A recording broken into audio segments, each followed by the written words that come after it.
if you know anything about me and Legalese marketing, you always know how much we push the concept of that life work balance, of making sure that you have the kind of firm that allows you to live a life. And that's why the minute I learned about EOS and Red Traction, I knew that this was exactly what I was looking for. It's that concept of having everything built around the firm correctly. And that's why I am so happy that we have Chad Sinness. I was so concerned about the last name, Chad. I messed up the first name. I'm so sorry. For those who don't know Chad, one, he is way more understanding when you can't pronounce his name, even though it is exactly how it spells, than I would be. But Chad has coached, motivated, and led hundreds of entrepreneurs to get what they want out of their businesses. He understands the challenges and struggles that business owners and leadership teams go through feeling stuck, not always knowing the next step. As an EOS implementer, Chad dedicates his time to helping entrepreneurs get a grip on their business, generate more from it, and of course, have fun while doing it. Chad, thank you so much for being with us today. Thank you so much for having me, Jordan. I want to dive into your story a little bit more because I think you sit in such a cool spot having seen this from both directions. Before that, though, I do want to talk about our last episode briefly. Greg's going to run the slide for that. So we had Sharon Christie on to talk about the 3 M's of solo and small firm success, the mindset, the marketing, and the management. Really cool chat with Sharon going into those things, how they build on each other, how they're interrelated, etc. All right, but enough about that, Chad. So talk to me about your background, because ultimately you went through the EOS process to then help other people go through it.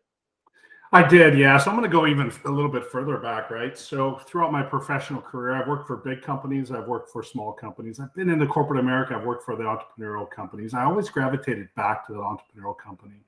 Love the daily struggles, the issues that they deal with. Went to grad school, 7 years post-grad school. I worked in a proven franchise model where I coached and consulted franchise owners. Loved it, had a lot of fun. 2 things I really discovered here. Number one, I had a knack and passion for helping others to be successful in their business. And then number 2, the impact of following a proven process, what it can do for consistency and scalability. Left that to be the chief operating officer for a company here in Orlando. Stepped into the company. We were a 10-year-old company. We were profitable. Weren't going anywhere quick. We had 12 locations. We had 16 employees. I won't tell you exactly what industry it was in. Somebody handed me a book. This book right here, Traction. They said, read it. This is the stuff they don't teach you in grad school. Read it, loved it, had my leadership team read it. They loved it. We hired a professional implementer. Again, what I do now. The first year of running on EOS, we doubled profitability. We grew revenue by 27%. But that blob of people and process that existed in our organization, we got everybody moving in the same direction. That's really where the magic happened. We sold that company. We graduated from EOS. We sold the company, and I transitioned into doing this now full time. Left that and now pursuing my passion of running my own entrepreneurial company. And I also run, a little side note, I run my company. I'm a company of one, but I run my company on EOS also. Shocker. Isn't that no, it is. As you know, as we both talk about all the time, we always love the people that walk the walk. And so obviously as a marketing company, we're like, oh my God, we have to do our marketing the right way. And obviously as an EOS implementer, you got to have the EOS implemented the right way. I drink the Kool-Aid, but there's a reason, right? Because it works also. So. Well, and we'll get into this a little bit more detail, but like what I really love about Traction, or the EOS system, I guess maybe that's a better way to put it, is how much flexibility there is. It's like, these are the things that are inflexible, but then how do you make this part fit with you? How do you add this part? How do you do this? And really kind of get it dialed in for what makes the most sense for you. Do you agree with me on that? Somewhat. I mean, it is a finite system, right?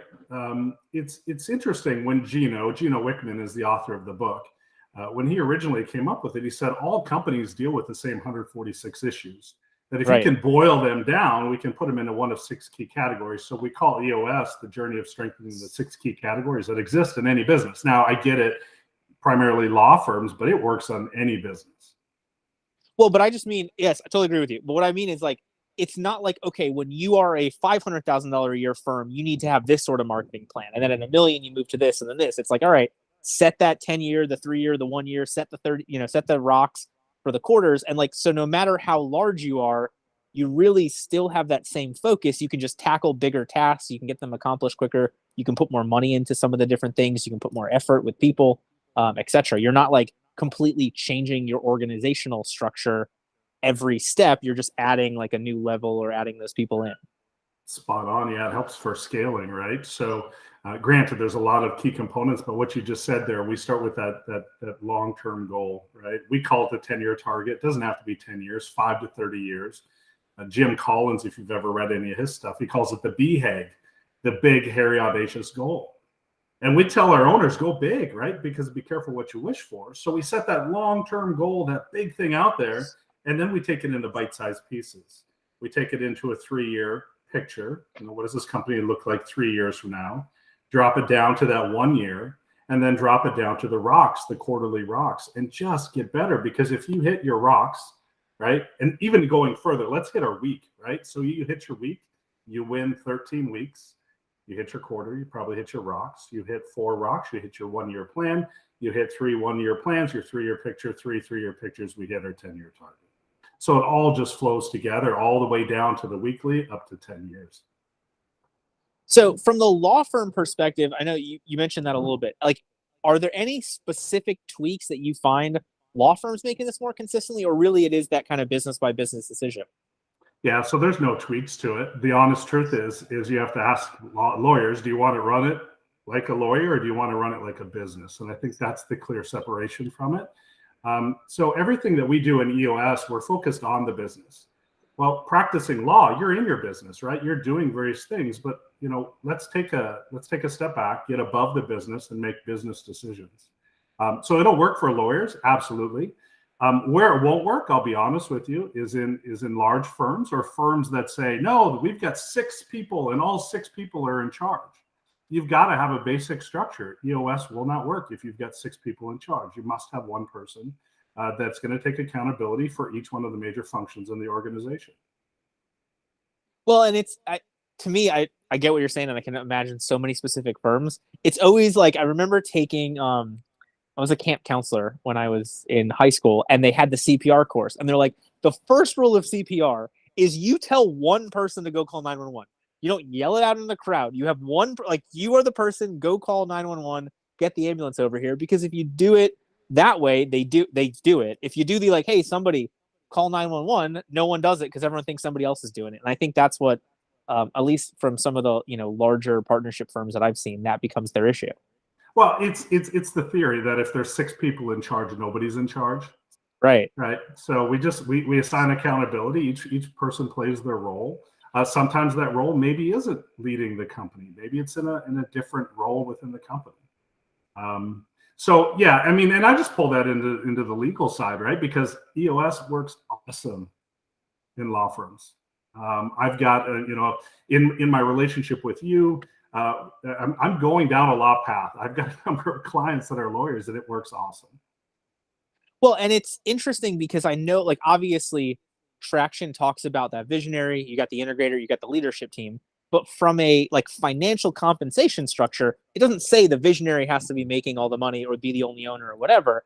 So you get a lot of these partnerships where truly there is the face of the firm, there is the COO, there is the director of the personal injury side, the workers' comp side, whatever. And you can put together a leadership team that actually sets what all the partners are doing in that organized structure. It just, maybe there's a little bit of that ego looking at an org chart, I guess. So look at it too. Are you in the business? Or are you on the business? Again, so EOS is on the business. So I'm going to go a little bit more in depth in that. Yeah, let's do it. So if we drop below those positions, so every organization has at least 3 basic functions. There's a sales and marketing function. Some of it is out generating demand, producing demand of some sort, somebody that's closing on that demand. There's at least one operations function. They're producing a product or a service. That's where a lot of your lawyers are going to sit in an operations function. And then there's at least one finance function. This is the money in, money out controls of the business. So the 3 basic functions. If you're a company of 1, these 3 functions exist, right? If you're a company of 1,000, at least 3 basic functions exist. Right above that, and you hinted on this earlier, is the integrator. The integrator integrates the major functions of the organization. They're the one that beats the drum. They're usually the glue that holds everything together. They're usually the person that really owns the business plan. They hold people accountable. They're involved in the day-to-day. That's the integrator. Above that is the visionary. So the visionary, 30,000 feet, creative problem solver. We call them the 20 idea people. They're constantly coming up, R&D, coming up with new ideas to move the business forward. A true visionary, if they are involved in the day-to-day, they come in, they cause chaos, and then they leave. And so I will tell you that I think traction is actually written to the visionary.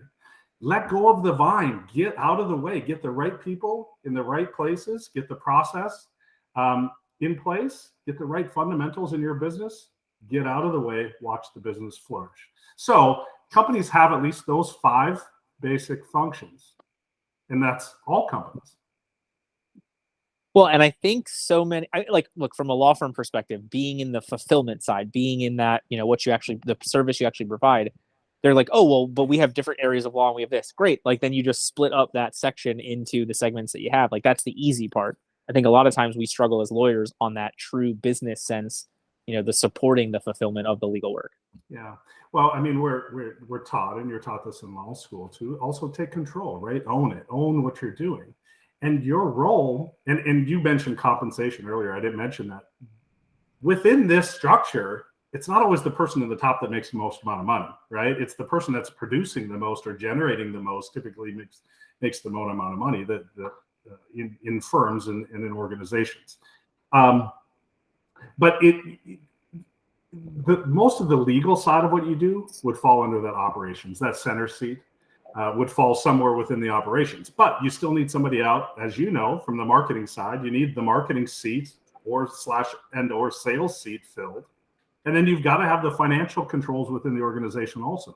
And all 3 of those functions must be strong, because if one of them fails, the whole firm, the whole company will crumble.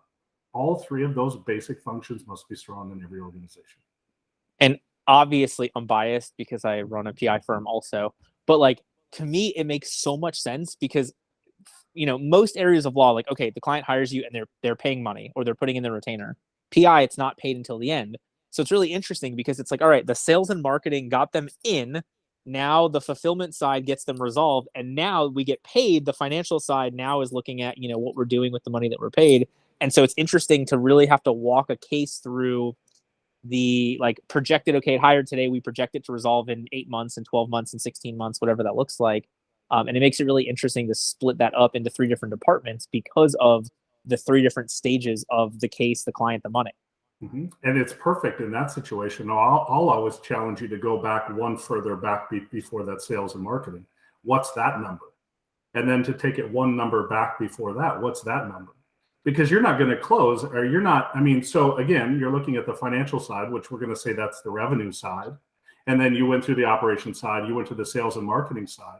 But how many conversations, or what's that action before the sales and marketing to ultimately to get you through all of that channel? You see what I'm saying?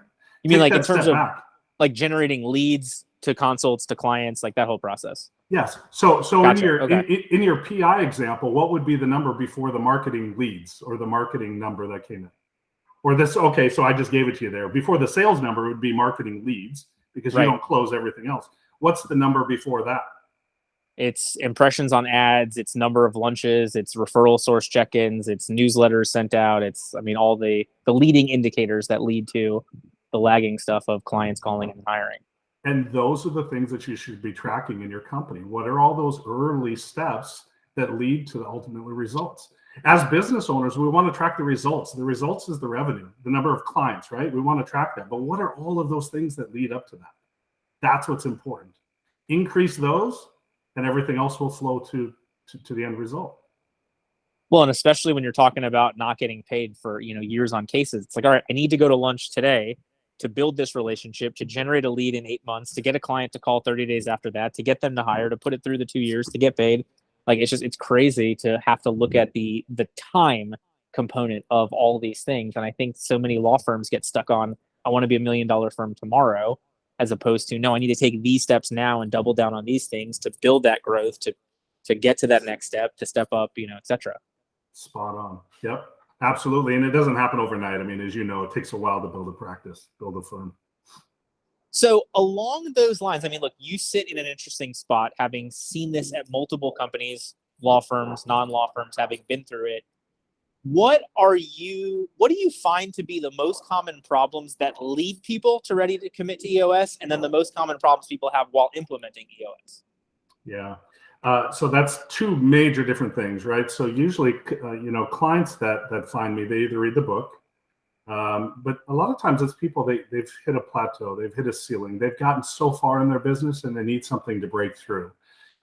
Where they're maybe not getting the profit they want out of the business. They don't have the right people in the business.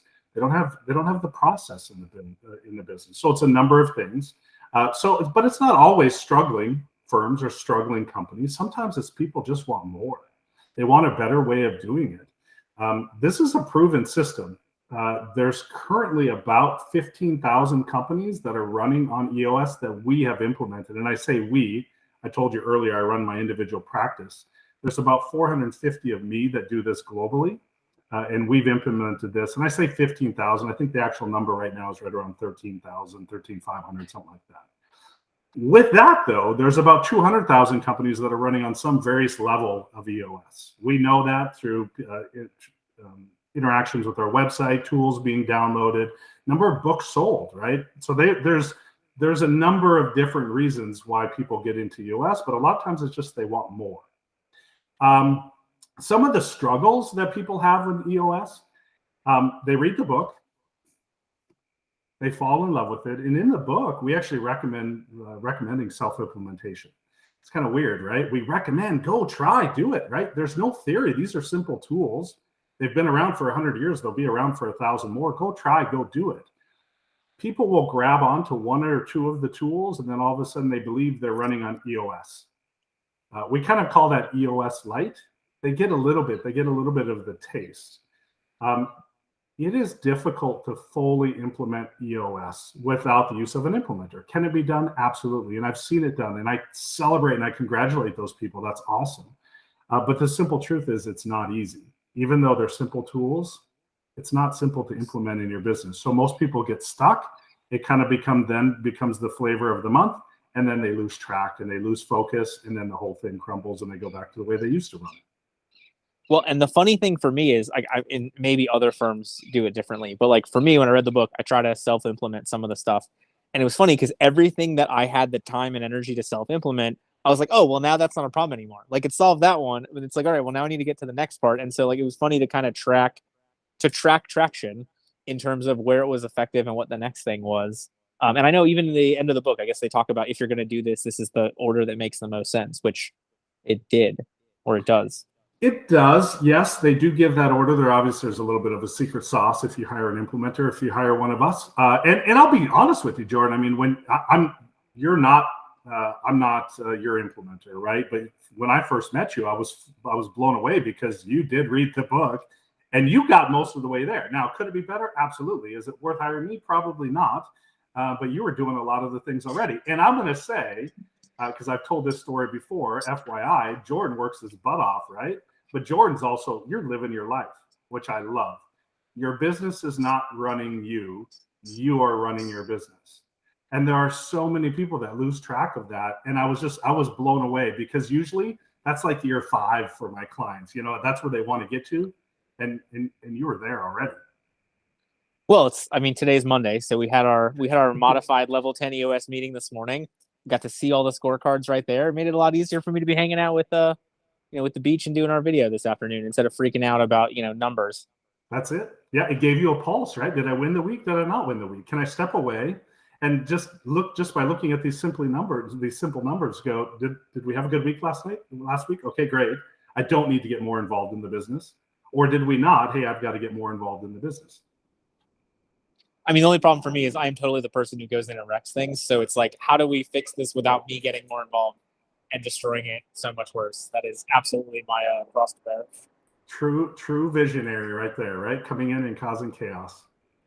Totally. All right. So we know the law firm owners that are struggling, not making money, working too much, whatever, not having the stuff in place.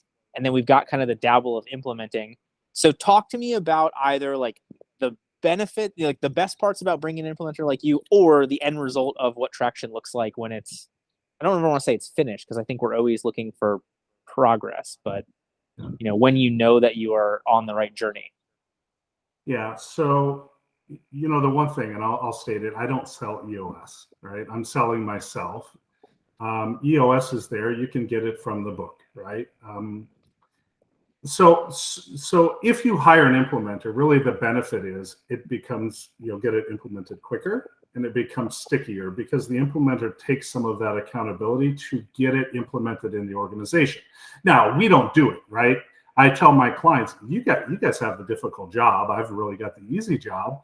They ultimately are the ones that have to go execute it within their business. But I'm here as a coach, as a teacher, as a facilitator to help them and to assist them to get it implemented in their business. So hire an implementer, you'll get it there quicker, and you'll get it there, and it'll just become more sticky. Also, it won't be the flavor of the month. It doesn't become the flavor of the month. This really is a different way of running your business. So when it comes to those firms that have the, I don't know, 4 or so partners and whatnot, do you, as I know, I mean, the book talks about like who makes the final decision in the internal stuff, but in terms of the implementation, how much of your facilitation is really kind of helping those partners get into their role to then run it going forward?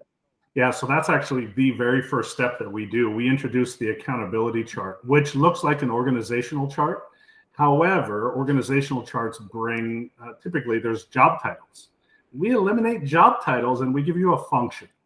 What is your function within the organization? So when I mentioned those 3 basic functions before, sales and marketing, ops, finance, integrator, visionary, the 5 basic functions essentially.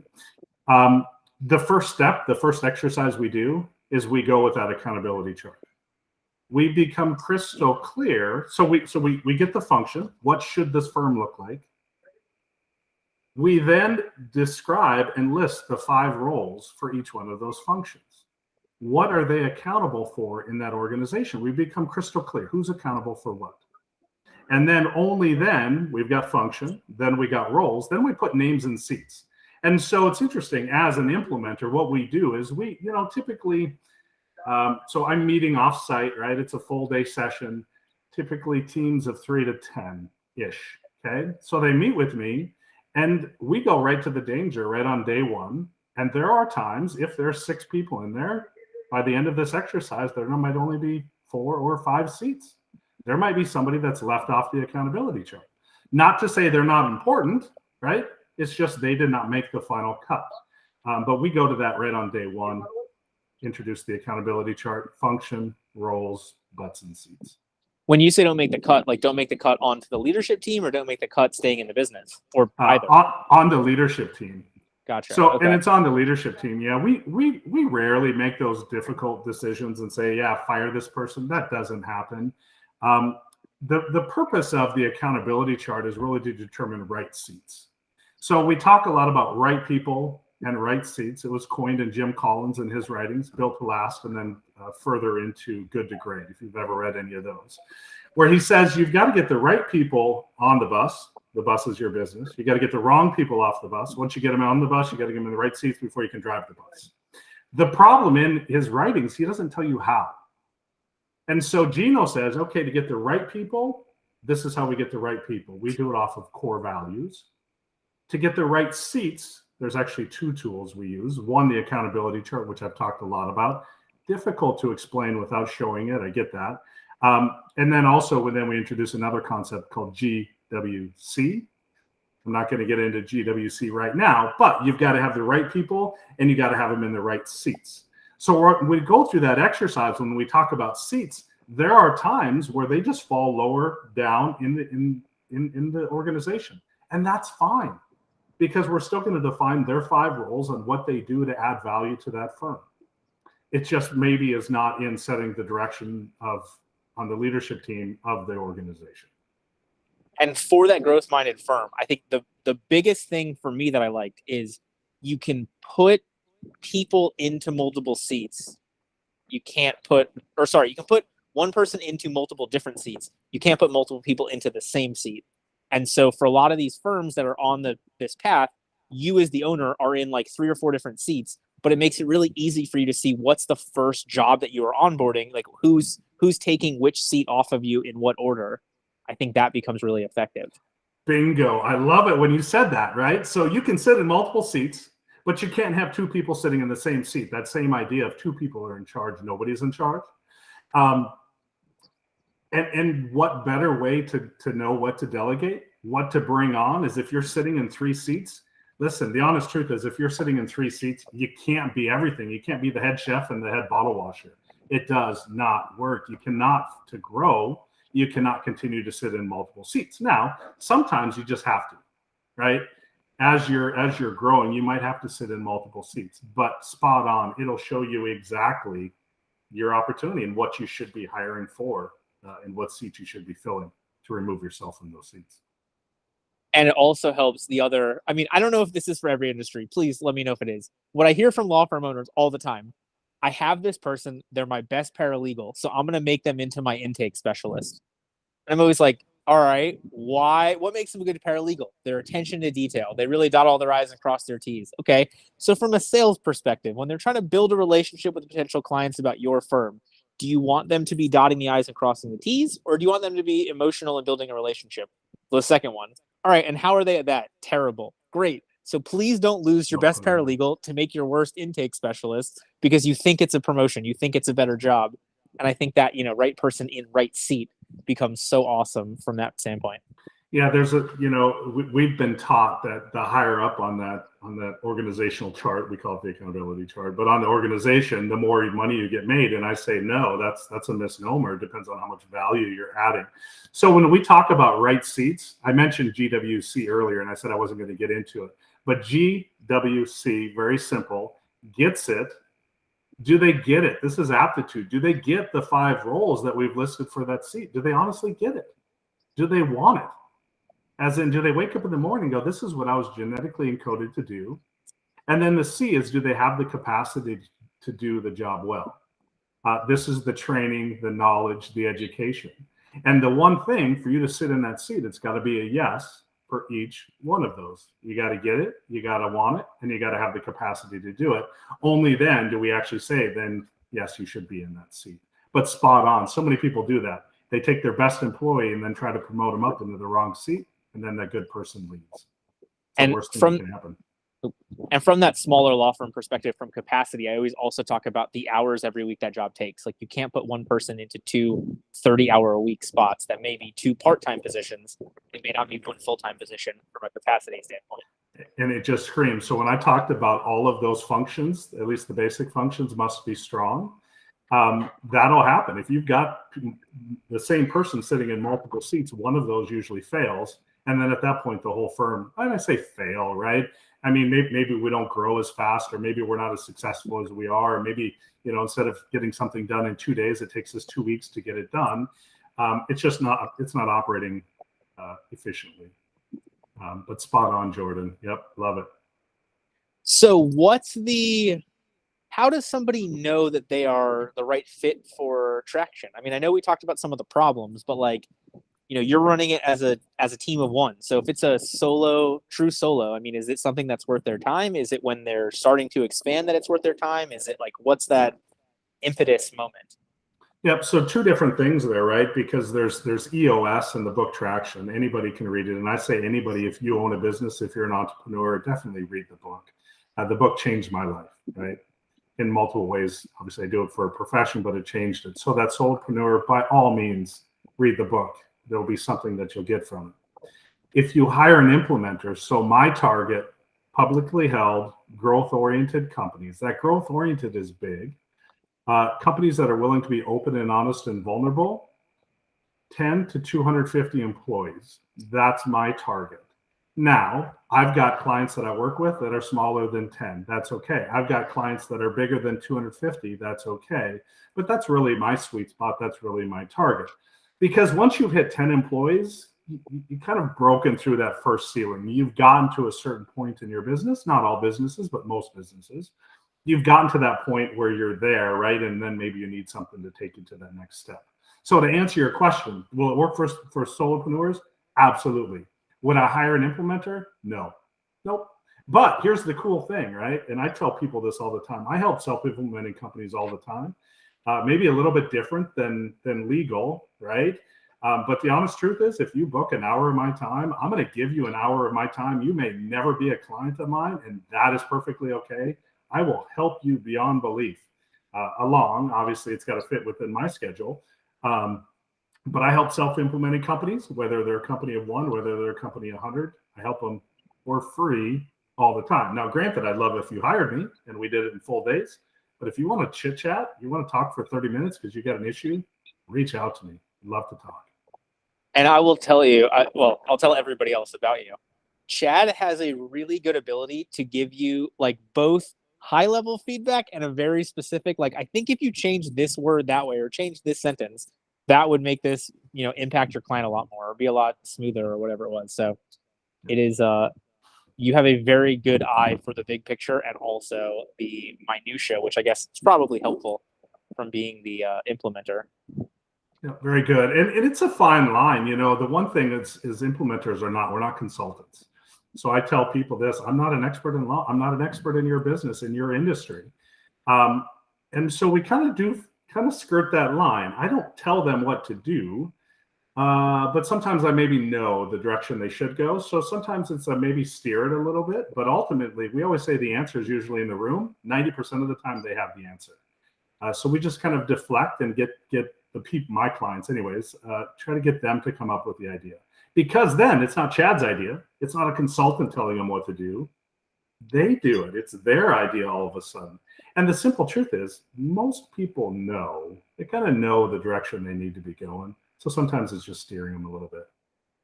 Well, and it's EOS. It's the Entrepreneur Operating System. So if you had to bring in an expert every time you turn your computer on, that wouldn't be a great operating system. So it's one thing to have the expert help you get the right computer set up, help you train on it, help you get it running. But then, you don't want that crutch day to day. Yeah. And I'm going to clear one thing up there, right? So Sure. EOS, it's not EOS, it's EOS, stands for the Entrepreneurial Operating System. And so we talk a lot about, and you said software, and I just want to trigger that because we get accused of being a software company. Oh. There is a bit of software that sort of comes with it, but EOS is an operating system for human capital. It's an operating system for people. So it's not software related also. So just like to clear that up. Although I did get an email, they are rolling out some sort of like all-in-one dashboard to track traction software-wise. I don't know.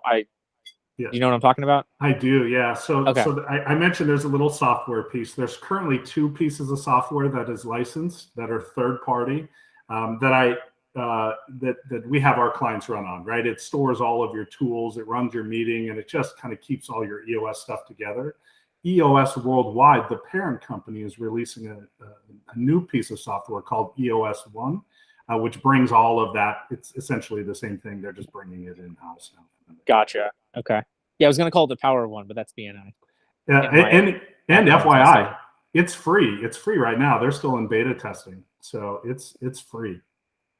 Which is crazy. I just imagine if you had your firm that wasn't making all the same business issues over and over again, how much better that would be for you. And then all right, yes, this will take time. Yes, it will take energy. But for right now, it will not take money to get some of that stuff going. Yep. Well, $25, buy the book, read the book, and then reach out to me. I mean, I do that all the time. Our first step, and I did it with your firm, right? It's just an informational base. We call it our 90-minute meeting. It's the movie version of the book. Here's the download, and I give it. People think it's a sales presentation. It's not. It's just, this is EOS. Either, take it or leave it. I love it if you hire me, but it's okay if you don't. Hopefully you learn something from it. And I do those all the time. And any of your listeners, I would gladly give them a 90-minute meeting. There we go. All right. So we'll make sure we've got all your links on here. We'll make sure people have that to go forward. Cool. All right. So as we get towards, we've got about 10, 15 minutes left. What else do you want to make sure that we touch on? I mean, you're the expert sitting in this stuff in a bunch of different areas, a bunch of different, sizes of companies. So what are some of the other tips and tricks that we need to be talking about or takeaways? Yeah. I think more than anything, well, there's a lot. I mean, I could talk all day on EOS, right? So you're really throwing me the softball there. Don't let your business run you. I think so many people think, and there's this misnomer, oh, he works hard. Oh, he's a business owner and he works hard. And everybody's time is different, right? So you can work hard at 30 hours a week. You can work hard at 60 hours a week. But get what you want out of your business, and equally get what you want out of your life. When Gino originally, when he released EOS, and this has actually been his latest book, it's up here, it's called The EOS Life. He came up with kind of 5 disciplines, and it's interesting. In the book, he scopes it, and he talks about when he first started kind of growing EOS, he had about 50 clients and says, "Hey, I think I've got something." He hired a marketing firm, and they started interviewing his clients. And the one takeaway that they got, he assumed that the clients were going to talk about the benefit of EOS in their business, but just the opposite happened. They started talking about the benefits of EOS in their personal life. And he came up with what he calls the EOS life. And the EOS life is this: doing what you love with people you love, making a huge difference, being compensated appropriately, and having time for other passions. And so ask yourself, if you're not living that EOS life, doing what you love with people you love, again, maybe you need to kind of shift and do something different, making a huge difference, being compensated appropriately, and having time for other passions. I think it's just so powerful. And I think any business owner, if you kind of take that and just kind of use that and ask yourself those questions, and if you're not, then you probably need to be looking for something else. Maybe that something else is EOS. Maybe that something else is a complete change. So, and I will share a brief part for me. And it's funny because they talk about doing what you love, with who you love doing it with. And from that standpoint, so like I liked being a criminal defense attorney. I hated shaking people down for money. So as we transitioned over to PI, we in essence were helping the same people, but now they didn't have to pay for it. And like just that small shift really helped me get so much more passion back about my company, because I hated calling people and just being like, "Hey, where's the money you agreed to pay? Like, we need it because we're a business." It was very interesting to see just the payment model changing without really the type ideal client changing, just making me so much happier. Yeah.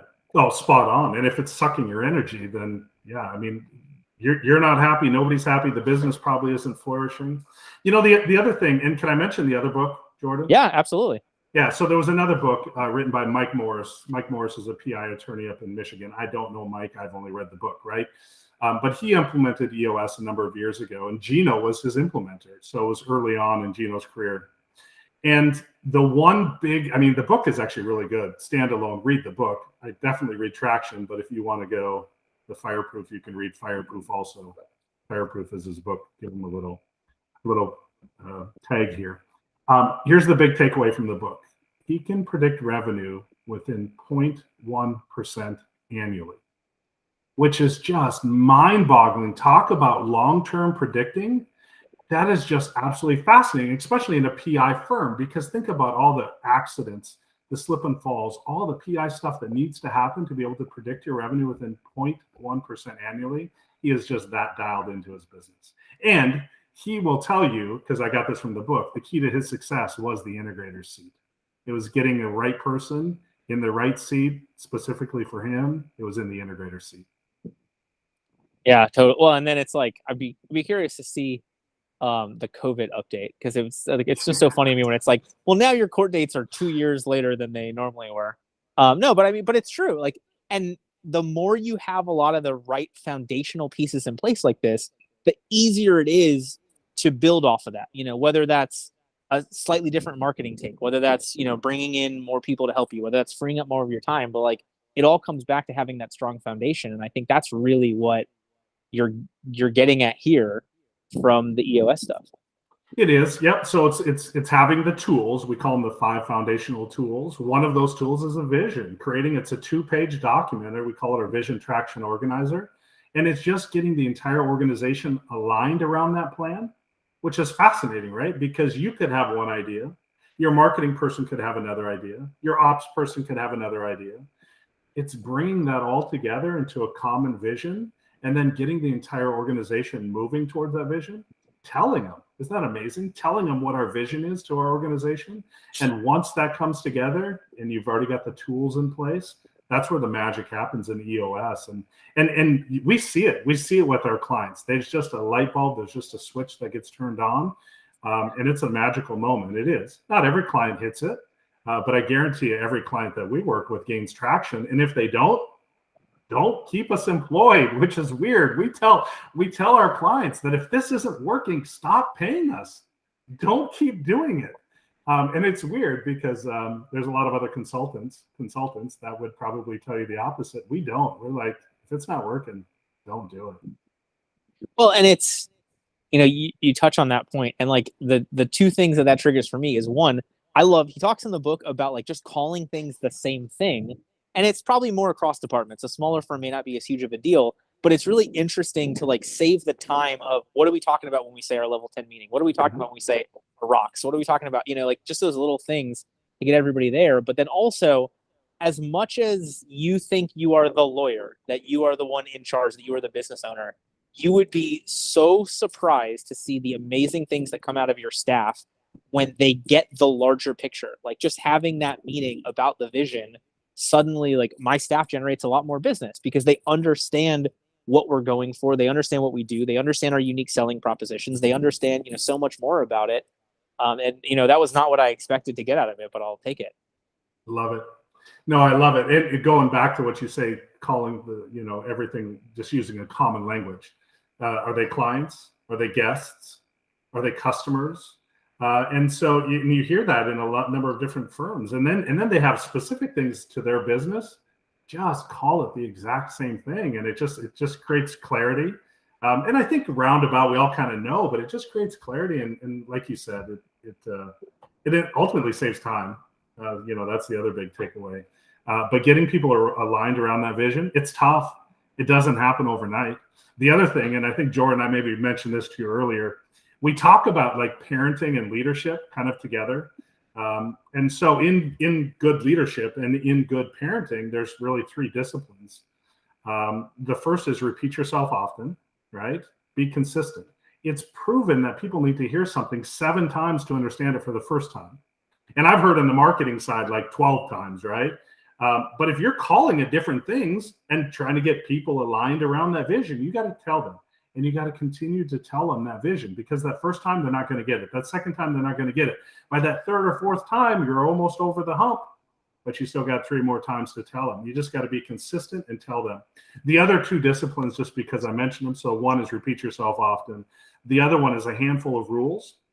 So parenting, Jordan, you know this, you've got a young child, right? Not 50 rules. We're talking like 3 to 5 rules. That's it. Keep it simple. And then the third is walk the talk. Right? Be consistent. As go you, so go they. Those are the 3 disciplines. You talk about leadership. You talk about leading a business. You talk about parenting. Those 3 disciplines exist within both of those. Well, I think that's so interesting because obviously, look, I'm on a cross-country road trip. I'm barely ever in the office, but my staff understands it, like understands my role, and I hit my numbers and I do my outreaches and I've got all my stuff lined up so they can see that, like I'm walking the walk and following the, talk, not just talking the talk and whatnot. And it is really cool. And I'd love to see your accountability chart, because you're crystal clear. You're sitting in that visionary role. You know exactly, and your staff knows exactly what the 5 roles, what you're accountable for in the organization. And one of them is not running the day-to-day, right? You're crystal clear on that. Yeah, for me, so I'm visionary and I'm director of marketing. Those are my 2 seats. So I've got my numbers, I've got my forms, I've got my responsibility in that, and I've got my stuff on the vision stuff, HR, running the employee evaluations to set the rocks and whatnot with them. And I'm guessing that's what drives you. That's what gives you energy also. That's a great question. It depends upon the day to some extent, but yes, ultimately, like at the end of the day, being an actual lawyer drains me so quickly. Doing repetitive tasks drains me so quickly. A lot of that stuff. So the more higher level, building the longer relationships, working, with the employees, with our referral sources, etc. Like that's the stuff that I find my what's the line? I know Gino talks a ton about Dan Sullivan, the unique ability from Strategic Coach. That's my stuff. Cool. All right. So for everybody who is watching this on the podcast, we've got all the links here. But for anybody, who's watching this, the live show, but for anybody who's listening to the podcast, Chad, what's the best way, if there's just one way for them to get connected with you, to reach out for more information or stay in touch? What's the best spot for them to do that? Oh, so lots of ways, right? LinkedIn. I use LinkedIn quite a bit. Chad, C-H-A-D, Sinness. I've got a microsite on the main page. My email is very simple, chad.sinness, S-I-N-N-E-O, I can't even do it, S-I-N-N-E-S-S at eosworldwide.com. All right, awesome. So with that, I want to talk about our next episode, then we'll do our final takeaway. Our next episode is going to air on 4/18 at 1:45 Eastern time. We're going to have Haley Leviashvi, who is with eLawGig, creating an army of law students. So this is a platform that allows you to connect with law students for paid internships. I had a great chat with her about the platform, and I'm really excited to share it with you all when it comes to helping the next generation of lawyers, when it comes to helping people get that hands-on training and whatnot through that. So that'll be on April 18th at 1:45. Chad, you've shared so much. So like I said, you can share something again on the final takeaway, or it can be totally different. But for any of the lawyers listening to this for the last 50 minutes, if they remember nothing you said except for this, what's the most important takeaway on how they can be the exhibit A of a successful lawyer? I love it. So if you're used to making $100 an hour, if you're used to making $100 an hour, don't do $25 hour work. You must delegate. You can't be the head chef and the head bottle washer at the same time. It does not work. You will not grow your firm. In a weird way, you're actually costing yourself $75 for every hour that you do that. Oh, I love it. Awesome. All right, Chad, thank you so much for joining us. Hope to see everybody next week, April 18th, 1:45 for the next episode of Exhibit A Attorneys. Until then, have a wonderful week. Thanks, Jordan.